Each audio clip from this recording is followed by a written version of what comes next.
So, you're thinking of becoming a freight broker. Not a bad choice, I'll tell you. Did you know that freight brokers make between 10 to 20% commission on shipments? Over the past 6 months, we've had over 1,000 downloads of our free PDF file on how to start your freight broker business from home. And we have decided to put a mini series in place to guide you on starting your freight broker business. The logistics industry is a $900 billion industry, and it's not going anywhere. First, let's start off with who am I and what in the world do I know about freight brokering? Well, I've been successfully running 3 terminals over the past 20 years. Well, it's actually 19 and a half years to be exact. With over 115 power units in 3 locations and a brokerage company of my own. Becoming a freight broker can give you above average wages, flexibility, lifestyle, and it all depends on how hard you're willing to work. There's no ceiling in this industry. This mini-series breaks down the 9 parts that it takes to open up your freight broker business without any of the BS. Before we even break down how to open up a freight brokerage, let's talk a little bit about what does a freight broker do and how do they make money. It's simple. Freight brokers connect manufacturing plants with trucking companies.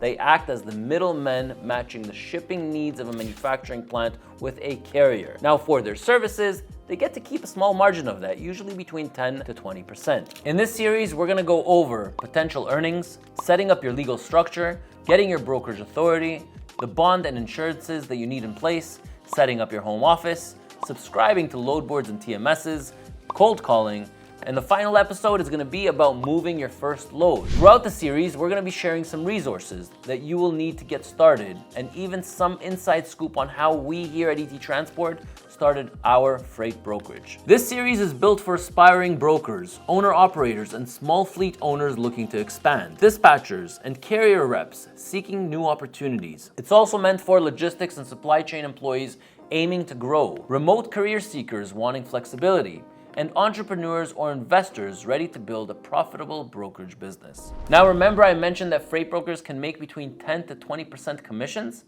Well, let's dive into that a little deeper in part number 2 of the series.